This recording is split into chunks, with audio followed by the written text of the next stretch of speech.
لا حول ولا قوة إلا بالله العلي العظيم. أعوذ بالله السميع العليم من الشيطان اللعين الرجيم. بسم الله الرحمن الرحيم. الحمد لله رب العالمين. الحمد لله استتماما لنعمته واستسلاما لعزته واستعصاما من معصيته واستغينه فاقة إلى كفايته. إنه لا يضل من هداه ولا يئل من عاداه ولا يفتخر من كفاه. ثم الصلاة والسلام والتحية والإكرام على أشرف الأنبياء والمرسلين خاتم النبيين سيدنا ونبينا ومولانا بالقاسم محمد. اللهم صل على محمد وآل محمد وأهل بيته الطيبين الطاهرين المعصومين المظلومين ولعنة الدائمة على أعدائهم ومنكر فضائلهم وغاصب حقوقهم من يوم ظلمهم إلى يوم الدين. دعاء السلامة. بسم الله الرحمن الرحيم. اللهم كل وليك الحجة ابن الحسن صلواتك عليه وعلى آبائه في هذه الساعة وفي كل ساعة وليا وحافظا وقائدا وناصرا ودليلا وعينا حتى تسكنه ورزقا طوعه وتمتعه فيها طويلا. اللهم صل على محمد وآل محمد. أما بعد فقد قال الله الحكيم في كتابه الكريم. بسم الله الرحمن الرحيم. قل هل ننبئكم بالأخسرين أعمالا الذين ضل سعيهم في الحياة الدنيا وهم يحسبون أنهم يحسنون صنعا. درود پڑھ دیجیے محمد و آل محمد پر. اللهم صل على محمد و آل محمد. عزیزان گرامی، سورہ مبارکہ کہف کی آیت نمبر 103 اور 104 آپ کے سامنے پیش کی گئی. شب جمعہ کی گفتگو کا یہ سلسلہ ہے اور سورہ مبارکہ کہف کی یہ دو آیتیں آپ کے سامنے پیش کی گئی. گزشتہ ہفتے دنیا کے اندر سعادت کے عنوان پر گفتگو شروع کی تھی اور میں نے آپ کی خدمت میں عرض کیا تھا کہ مولا کائنات کا ایک خطبہ ہے کہ جو مجھے آپ کے سامنے پیش کرنا ہے، کہ جس میں مولا کائنات نے دنیا کے بارے میں، انسان کے رویوں کے بارے میں، انسان کو کیا انداز اختیار کرنا چاہیے اس کے بارے میں امام علیہ السلام نے گفتگو کی. سب سے پہلے اس آیت کا ترجمہ ملاحظہ فرمائیں کہ پروردگار عالم انسان کے بارے میں کیا بات کر رہا ہے. سورہ مبارکہ کہف آیت نمبر 103 اور 104 ارشاد رب العزت ہو رہا ہے کہ رسول کہہ دیجئے کہ کیا میں تمہیں یہ نہ بتاؤں کہ سب سے زیادہ نقصان دہ عمل کون سا ہے. اعمال کے اندر سب سے زیادہ خسارے والا، نقصان والا عمل کون سا ہے؟ کیا میں تمہیں نہ بتاؤں؟ رسول خدا سوال کر رہے ہیں لوگوں سے کہ کیا میں تمہیں نہ بتاؤں کہ سب سے زیادہ خسارے والا عمل کون سا ہے؟ پھر فرماتے ہیں الذین ضل سعیہم فی الحیات الدنیا، سب سے زیادہ خسارے والا عمل وہ ہے۔ دیکھیں قرآن مجید نے اور اہل بیت علیہم السلام نے بہت سارے مقامات ہیں کہ جہاں پر سب سے زیادہ نقصان دہ عمل کی بات کی، بہت سارے مقامات، ان میں سے ایک مقام یہ، کبھی کبھار روایت معصومین کے اندر تذکرہ کیا گیا کہ سب سے زیادہ نقصان دہ عمل کیا ہوتا ہے، سب سے زیادہ خسارہ کس چیز میں ہے؟ اس چیز میں سب سے زیادہ خسارہ ہے کہ انسان دوسرے کی دنیا کے لیے اپنی آخرت کو برباد کر دے۔ روایتوں کے جملے، کبھی کبھار ہم دوسروں کی دنیا بنانے کے لیے اپنی آخرت کو برباد کر دیا کرتے ہیں، کسی دوسرے کو فائدہ پہنچانے کے لیے جھوٹ بول کر اپنی آخرت کا نقصان کر دیا کرتے ہیں، کسی ظالم کا ساتھ دے کر اس کی دنیا بنا لیا کرتے ہیں، اپنی آخرت کو برباد کر دیا کرتے ہیں۔ یاد رکھیے چھوٹے چھوٹے عنوانات اور چھوٹی چھوٹی مثالیں، ہم سب کی زندگی کے اندر یہ معاملات پیش آتے ہیں اور ہر انسان اسی قسم کے معاملات کے اندر جی رہا ہے۔ کبھی ہم اپنے تعلقات کی مضبوطی کے لیے یہ کام کر لیا کرتے ہیں، کبھی کبھار کسی سے کوئی فائدہ اٹھانا ہوتا ہے، اس اعتبار سے یہ کام کر لیا کرتے ہیں، جبکہ حقیقت یہ ہے کہ پروردگار عالم جو ہم سے چاہ رہا ہے اس سے بہت دور ہو چکے ہیں۔ یہاں پر کس خسارے کی بات کی جا رہی؟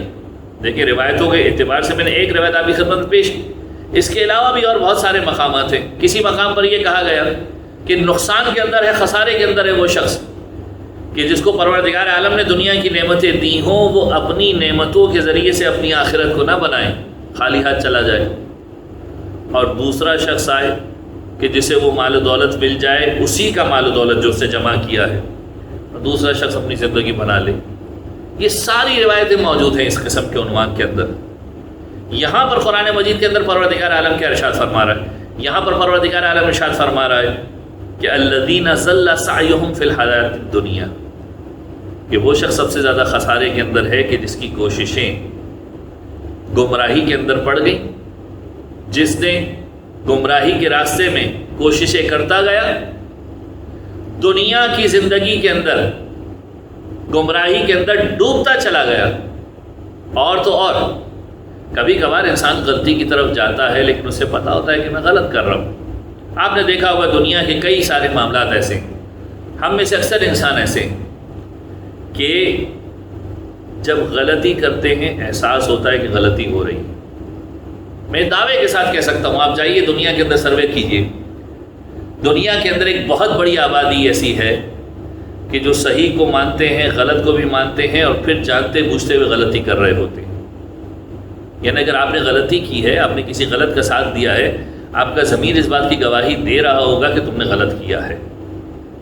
ایک بہت بڑا طبقہ ایسا ہے کہ جو جانتا ہے، جانتے بوجھتے ہوئے غلطی کر رہا ہوتا ہے۔ یہاں پر خداوند عالم کیا کہہ رہا ہے؟ یہاں پر خداوند عالم کہہ رہا ہے کہ جس نے اپنی پوری زندگی کو دنیا کی زندگی کے اندر اپنی کوششیں گمراہی کے راستے میں صرف کر دی، اور تو اور وَهُمْ يَحْسَبُونَ أَنَّهُمْ يُحْسِنُونَ صُنْعًا، اور ساتھ ساتھ یہ سوچ رہا تھا کہ میں نے تو بڑا اچھا کام کیا۔ اس سے بڑی خسارے کی بات کیا ہوگی کہ انسان غلطی کے اندر پڑا رہے اور اسے یہ بھی نہ پتا ہو کہ میں نے غلطی کی ہے۔ یعنی جہالت کی بھی مختلف قسم کے عنوان ہوتے ہیں۔ کبھی کبھار ایک انسان جاہل ہوتا ہے لیکن اسے پتا ہوتا ہے کہ میں جاہل ہوں۔ یعنی ایک شخص جس کے پاس علم نہیں ہے، جہالت کے اندر ڈوبا ہوا ہے، لیکن اسے اتنا پتا ہے کہ میں جاہل ہوں۔ یہ وہ جاہل ہے کہ جیسے اصطلاح کے اندر کہا جاتا ہے جہل بسیط، کہ جہالت تو ہے لیکن سنگل جہالت ہے، زیادہ لمبی جہالت نہیں ہے، اسے پتا تو ہے کہ کم سے کم میں جہالت کا شکار ہوں۔ دوسرا طبقہ وہ طبقہ ہوا کرتا ہے کہ جو جہل مرکب کا شکار ہوا کرتا ہے، کہ جس کی جہالت اتنی زیادہ ہے کہ اول تو یہ کہ وہ خود جاہل ہے، اسے نہیں معلوم، اور دوسرا یہ کہ اپنے آپ کو عالم سمجھ رہا ہے، اپنی جہالت سے بھی جاہل ہے، یعنی اسے یہ بھی نہیں پتا کہ مجھے نہیں معلوم۔ جب انسان اس قسم کی جہالت کا شکار ہو جائے کہ اسے اپنی جہالت کے بارے میں بھی نہیں پتا ہو، یعنی اپنی جہالت سے بھی جاہل ہو، تو یہ ڈبل جہالت ہے جو انسان کو برباد کر دیا کرتی ہے۔ یہاں پر بھی انسان کی کیفیت ایسی ہے۔ پروردگار عالم جو کہہ رہا ہے جو خسارے کے اندر لوگ ہیں، کون سے لوگ ہیں؟ کہ جنہوں نے دنیا کے اندر اپنی کوششوں کو صرف کر دیا گمراہی کے میدان کے اندر، اور ساتھ ساتھ یہ سوچتے رہے، یعنی غلط کام کے اندر اپنی محنتوں کو ڈال بھی دیا، اگر یہ سوچ لیتے کہ غلطی کے اندر صرف کر لیا تو بہت اچھی بات تھی، پروردگار عالم شاید اس انداز میں ان کی مذمت نہ کرتا، لیکن یہ وہ افراد تھے کہ اس کے بعد وہم یحسبون، گمان کرنے لگے کہ ہم نے تو بڑا اچھا کام کیا ہے۔ دنیا کے اندر بہت سارے ایسے لوگ ہوں گے جو غلط کام کر کے بھی یہ سوچ رہے ہوں گے کہ ہم نے بڑا اچھا کام کیا۔ آپ جا کر سروے کیجئے، دیکھیں میں نے آپ کی خدمت میں عرض کیا بہت سارے مقامات پہ انسان کو پتہ ہوتا صحیح غلط کیا ہے۔ یہ وہ طبقہ ہے کہ جو واقعاً خسارے کا شکار ہے، کہ جو غلط کام کر کے بھی اپنے آپ کو اچھا سمجھ رہا ہے۔ کبھی کبھار انسان بہت سارے ایسے کاموں میں ہاتھ ڈال دیا کرتا ہے، اسے آگے پیچھے کی باتیں نہیں پتہ ہوتی، اور وہ یہ سوچ رہا ہوتا ہے کہ میں نیکی کر رہا ہوں۔ کبھی کبھار ہم معاملات کو جانے بغیر بہت سارے کاموں میں ٹانگ اڑا دیا کرتے ہیں، جبکہ ہمیں نہیں پتہ ہوتا کہ اس کے کنسیکوینسز کیا ہوں گے، اس کے آفٹر ایفیکٹس کیا ہوں گے، اس کے مسائل کیا ہوں گے۔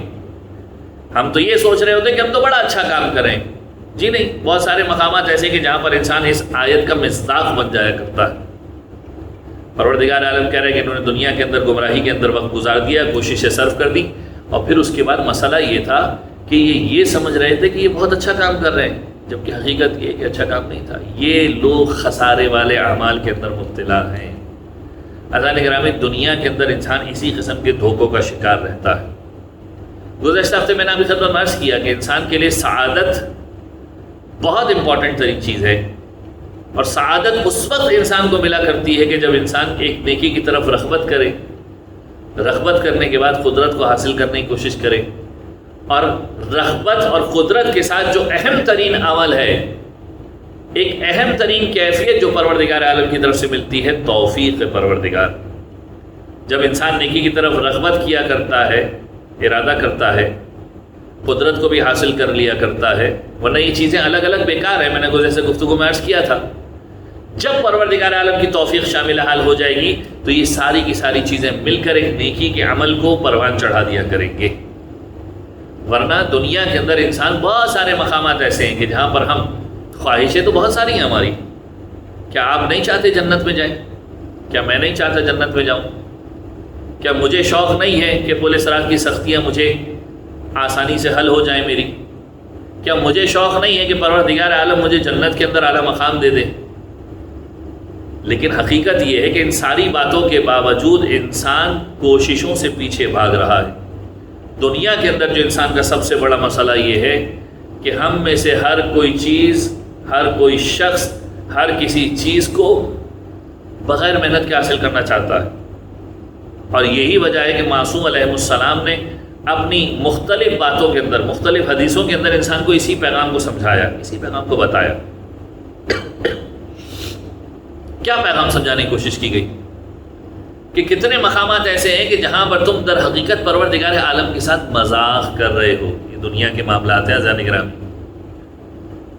ہمارے اور آپ کے 8ویں امام، امام علی بن موسیٰ رضا علیہ السلام فرماتے ہوئے نظر آتے ہیں کتنے مقامات ایسے ہیں۔ اب روایتوں کے اندر، کچھ روایت کے اندر 7 مقام کا تذکرہ ہے، کچھ میں 6 کا، البتہ 6 کی روایت واضح طور پر موجود ہے، لہٰذا میں آپ کی خدمت پیش کر رہا ہوں کہ 8ویں امام فرما رہے ہیں کہ وہ شخص اپنے ساتھ بھی مذاق کر رہا ہے، اور در حقیقت پروردگار عالم کی بارگاہ میں بھی مذاق کر رہا ہے۔ یعنی اگر انسان ایسا ہے کہ جس کی طبیعت ایسی ہے تو اس کا مطلب یہ کہ وہ اپنے ساتھ بھی مذاق کر رہا ہے۔ کبھی کبھار سیریسنس نہیں آتی ہمارے کاموں میں، ہم کہتے ہیں کہ ہمیں پوزیشن حاصل کرنی ہے، مثلا کوئی بچہ آگے کہے کہ مجھے پہلی پوزیشن حاصل کرنی ہے یا مجھے بہت آگے بڑھنا ہے، تو اس سے کہا جائے گا کہ اچھا آگے بڑھنا ہے تو پڑھ کے دکھاؤ۔ تمہاری روٹین کے اندر ایک خاص قسم کا وقت پڑھائی کے لیے مخصوص ہونا چاہیے، لیکن اگر وہ پڑھائی نہ کرے اور کہے کہ میں تو بہت اچھا پڑھنے والا، تو کیا کہا جائے گا؟ یہ جملہ کہا جائے گا تم مذاق کر رہے ہو۔ اپنے ساتھ بھی مذاق نہ کرو، اپنے ماں باپ کے ساتھ بھی مذاق نہ کرو۔ اسی طریقے سے ہم زندگی کے کئی سارے معاملات کے اندر اپنے ساتھ مذاق کر رہے ہیں۔ اگر انسان کسی گول، کسی مقصد کو پانا چاہتا ہے تو پھر انسان اسی ہدف کو، اسی مقصد کو لے کر آگے بڑھے۔ 8ویں امام کیا فرماتے ہیں؟ امام فرماتے ہیں کہ سب سے پہلا وہ شخص ہے جو اپنے ساتھ مذاق کر رہا ہے کہ جو زبان سے تو استغفار کرتا ہے، جس کی زبان سے تو یہ جملے نکلتے ہیں استغفر اللہ۔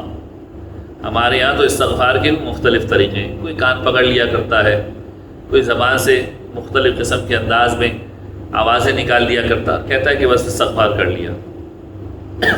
لیکن اگر دل سے ندامت نہ ہو، دل سے شرمندگی نہ ہو، ایک غلطی کی ہے، انسان سوری سوری کہہ دے، توبہ توبہ کر لے، اور دل سے اس کے اندر ندامت نہ ہو، دوبارہ موقع ملے دوبارہ وہی کام کرے. یاد رکھیے ایسا شخص اپنے آپ سے بھی مذاق کر رہا ہے، خدا سے بھی مذاق کر رہا ہے. ایک دوسری روایت کے اندر یہاں تک معصوم کے جملے ہیں. غالباً چھٹے امام جعفر صادق علیہ السلام کی ایک مقام پر روایت موجود ہے کہ وہ شخص کہ جو اس قسم کی کیفیت کے اندر مبتلا ہے، ایک شخص کو امام نے دیکھا کہ وہ گناہ بھی کر رہا ہے، بار بار اسی گناہ کی طرف دوبارہ بھی جا رہا ہے، تو امام نے کہا تم کیا کر رہے ہو؟ خدا کے ساتھ مذاق کر رہے ہو. غلطی انسان سے ایک مرتبہ ہو گئی، اس نے پروردگار عالم سے معافی مانگ لی، اب دوبارہ اس گناہ کی طرف نہیں جائے گا. دنیا کے اندر بھی دستور دیکھ لیجیے، آپ کسی کو ایک مرتبہ تنگ کر دیں، بہت بہت تو ایک مرتبہ 2 مرتبہ موقع دے گا، اس سے زیادہ کیا موقع دے گا آپ کو؟ پھر کیا وہ بخشے گا؟ کیا وہ معاف کرے گا آپ کو؟ انسان پروردگار عالم کے ساتھ ہی گناہ کر کے مذاق کرتا اپنی زندگی کے اندر. 8ویں امام فرمانے پہلا وہ شخص کہ جو زبان سے استغفار کر رہا ہے. ہم میں سے اکثر لوگ ایسے زبان سے استغفار کرتے ہیں لیکن دل میں وہ ندامت کی کیفیت نہیں ہوتی. اگر کسی کے ساتھ کوئی غلطی ہوئی ہے، کوئی زیادتی ہوئی ہے، تو شرمندگی کو لائیے اپنے اندر. شرمندگی کا مطلب یہ ہے کہ آئندہ سے وہ غلطی نہ ہو اور انسان اس غلطی کی بھرپائی کی کوشش کرے. یہ ہے استغفار کا مقصد.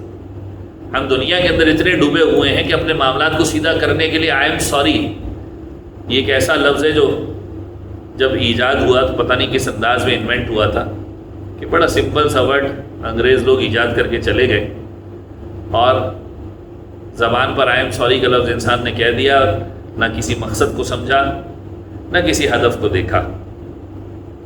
آج کل کے دور میں فقط یہ فارمیلٹی بن گئی، آئی ایم سوری کہہ کے آگے نکل جاؤ.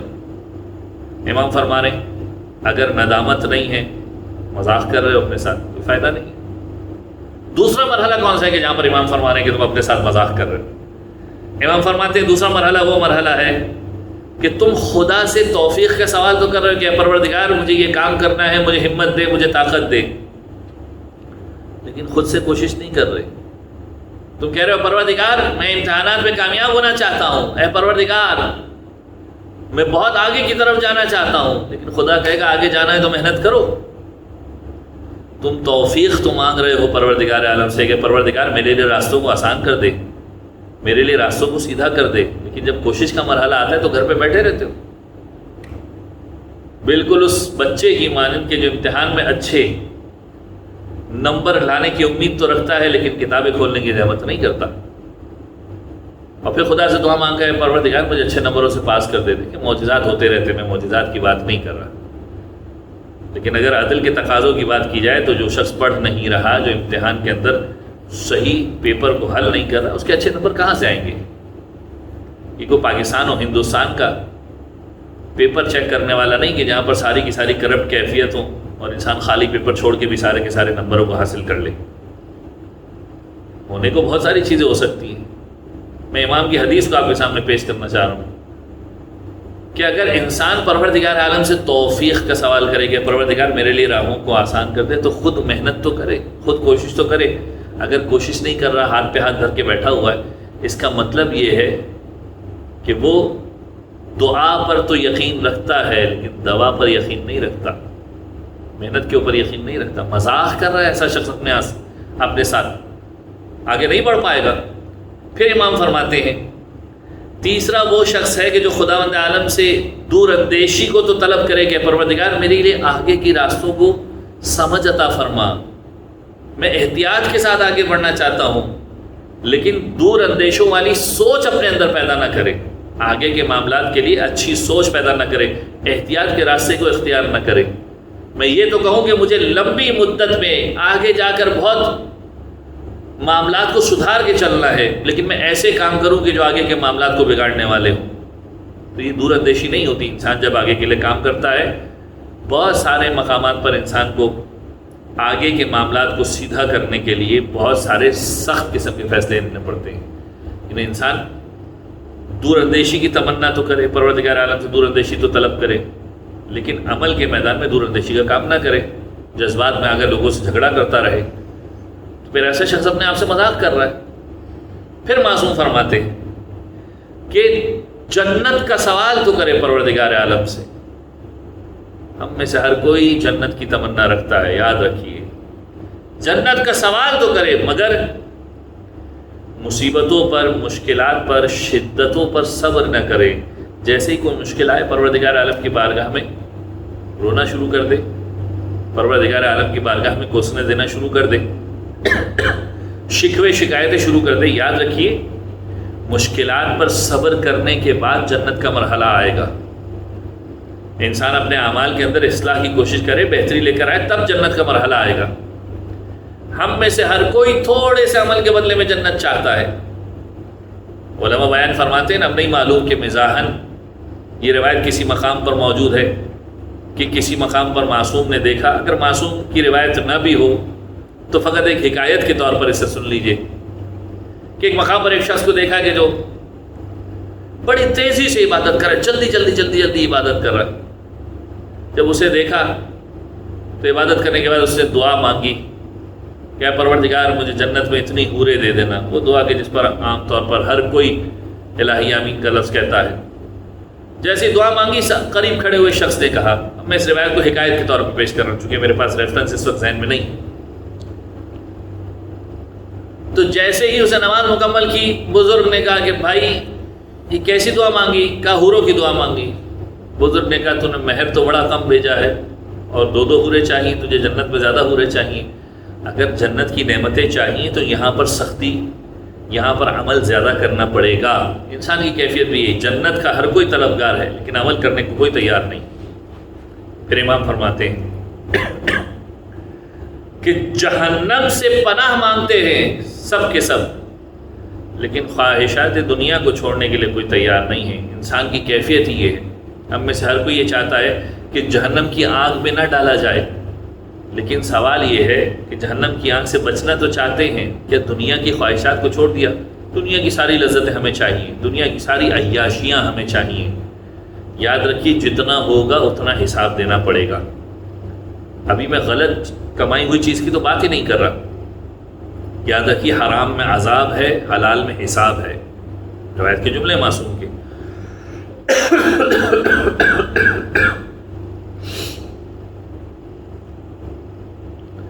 تو میں بتا رہا ہوں کہ آپ کی خدمت میں آپ کی خدمت میں عرض کر رہا ہوں کہ حلال کے اندر حساب ہے، حرام کے اندر عذاب ہے۔ ہم میں سے ہر کوئی جہنم سے بچنا چاہتا ہے، لیکن خواہشات دنیا کو محدود کرنے کی کوشش کوئی بھی نہیں کر رہا۔ معصوم فرماتے ہیں کہ تم خدا کی یاد تو رکھتے ہو لیکن اس کی ملاقات کے لیے سبقت کرنے کو تیار نہیں، موت کے لیے کوئی بھی تیار نہیں۔ ہم میں سے کوئی کہتا ہے پروردگار میں تجھ سے بہت محبت کرتا ہوں، تجھے بہت یاد کرتا ہوں، لیکن جب بات آتی ہے کہ یہ موت ہی تمہیں پروردگار عالم سے ملانے والی ہے تو کیا اعمال ایسے ہیں کہ تم پروردگار عالم سے ملاقات کے لیے تیار؟ ہم میں سے ہر کسی کی کیفیت یہ کہ موت کا نام سن کے گھبرا جاتے ہیں، اپنے اعمال ایسے نہیں ہیں کہ موت کی تیاری ہو، اور کیوں نہ ہو۔ معصوم کی حدیث کے جملے امام حسن مجتبی ایک مقام پر فرماتے ہیں، جب امام سے پوچھا گیا مولا کیوں ہم موت سے ڈرتے ہیں، امام نے کہا تم نے ایک ایسے گھر کو آباد کر کے رکھا ہے کہ جہاں پر تمہیں ہمیشہ نہیں رہنا، اور جہاں ہمیشہ رہنا ہے اسے برباد کر کے رکھا ہے۔ یعنی آخرت کو تم نے برباد کر دیا ہے، آخرت کو تم نے سجایا نہیں ہے، لہٰذا ڈرتے ہو کہ یہاں سے وہاں جاؤ گے تو کیسے رہو گے۔ اور حقیقت یہی ہے، ہم میں سے کتنے لوگوں نے آخرت کے لیے تیاری کی، کتنے لوگوں نے وہاں پر گھر بنانے کی تیاری کی۔ اب چونکہ وہاں پر گھر تیار نہیں ہے لہٰذا ہم جانے سے بڑا ڈرتے ہیں، اور ہر انسان کی زندگی ایسی معصوم فرما رہے ہیں، یہ افراد مذاق کر رہے ہیں پروردگار عالم کے ساتھ۔ یعنی اگر جنت کی تمنا ہے، اعمال جنت والے کرنے ہیں، جہنم سے بچنے کا خیال ہے تو انسان کو اپنے خواہشات دنیا کو چھوڑنا پڑے گا۔ اگر خداوند عالم کی یاد دل میں موجود ہے تو موت کی تمنا کرنی پڑے گی، ورنہ در حقیقت ہم باتیں تو کر رہے ہیں صرف مذاق کی حد تک، اور اس مذاق کو انسان جتنا جلدی سمجھ جائے کہ یہ مذاق کی باتیں نہیں ہیں، انسان کو اپنی زندگی کے اندر ایک سیریسنس کی ضرورت ہے کہ انسان اپنے اعمال کو پروردگار عالم کے بتائے ہوئے راستے کے اوپر لے کر آ جائے، ورنہ جب دنیا کی محبت انسان کے دل میں آئے گی انسان کو برباد کر کے رکھ دے گی۔ بزرگان گرامی، دو جملے مصائب کے اب خدمت میں عرض کروں، ان کی زحمتوں کو تمام کروں کہ میرا جی چاہتا ہے آج حسین کی اس قربانی کا تذکرہ کروں۔ کہ جو سب سے مشکل ترین قربانی ہے. آپ سمجھ گئے ہوں گے میں کس قربانی کا تذکرہ کر رہا ہوں. کسی بھی باپ کے لیے جوان بیٹے کو قربان کرنا مشکل ترین کام ہوتا ہے. عزیزان گرامی، خدا کسی بوڑھے باپ کو جوان کا غم نہ دے. جب حر کا جوان بیٹا دنیا سے رخصت ہوا تھا تو میرے مولا حسین نے حر کو ایک مرتبہ روکا تھا. جب حر اپنے بیٹے کے لاشے کو اٹھانے کے لیے جا رہے تھے، میرے مولا نے حر کو روکا اور ایک جملہ کہا کہ اے حر، کیا کوئی بوڑھا باپ جوان بیٹے کے لاشے کو اٹھاتا ہے؟ اور حسین آگے بڑھ کر حر کے جوان بیٹے کے لاشے کو اٹھا کر لائے تھے. لیکن اللہ کربلا کے اندر وہ موقع بھی آیا کہ جب میرا مولا علی اکبر کے جنازے پر پہنچا، یہ بوڑھا باپ جوان بیٹے کے لاشے کو کس انداز میں اٹھائے. روایتوں نے جملہ لکھا کہ حسین کی حالت یہ تھی کہ علی اکبر سے کہتے تھے، علی اکبر بار بار اپنے بابا کو صدا دے دو تاکہ تمہارا بابا تمہاری آواز کے سہارے تمہارے سرہانے تک پہنچ جائے. اور روایتوں کے جملے ہیں کہ حسین گھٹنیوں کے بل چل کر علی اکبر کی آواز کے سہارے علی اکبر کے سرہانے پہنچے. علی اکبر سے کہنے لگے اپنے ہاتھوں کو بابا کی گردن میں ڈال دو. خدا کسی بوڑھے باپ کو وہ منظر نہ دکھلائے جو حسین مظلوم نے دیکھا. علی اکبر نے ایک ہاتھ اپنے سینے پر رکھا، ایک ہاتھ باپ کی گردن پہ رکھا. حسین نے کہا کہ علی اکبر کیوں بابا کو تکلیف دیتے ہو اس بڑھاپے کے عالم میں؟ علی اکبر کہنے لگے بابا آپ کو تکلیف نہیں دینا چاہتا بڑھاپے کے عالم میں. حسین کہنے لگے بڑا صابر و شاکر ہوں. روایت کے جملے علی اکبر نے سینے سے ہاتھ کو ہٹایا. حسین نے کیا منظر دیکھا کہ سینے میں مرچی کا پھل لگا ہوا ہے. ایک مرتبہ سینے پر ہاتھ رکھ کر نجف کا رخ کیا ہوگا، کہا ہوگا یا علی مدد. مدینے کی طرف رخ کر کے کہا ہوگا نانا رسول اللہ آپ بھی آئیے. حسین کی آنکھوں پر پٹی نہیں بندی ہے، یا علی مدد کہہ کر جب حسین نے علی اکبر کے سینے سے مرچی کا پھل نکالا، زمین کربلا پر زلزلہ آیا، خیمے کا پردہ ہلا اور زینب کی زبان پر جملہ جاری ہوا ہے ام لیلا تیری قربانی قبول. الا لعنت اللہ علی القوم الظالمین وسيعلم الذین ظلموا علی محمد ان ينقلبوا ينقلبون. بار اللہ تجھے واسطہ محمد و آل محمد کا ہمارے اس توسل کو اپنی بارگاہ میں قبول فرما. ہمارے تمام گناہان کبیرہ اور صغیرہ کی مغفرت فرما. بار اللہ تجھے واسطہ محمد و آل محمد کا سیرت ائمہ معصومین پر چلنے کی توفیق عطا فرما.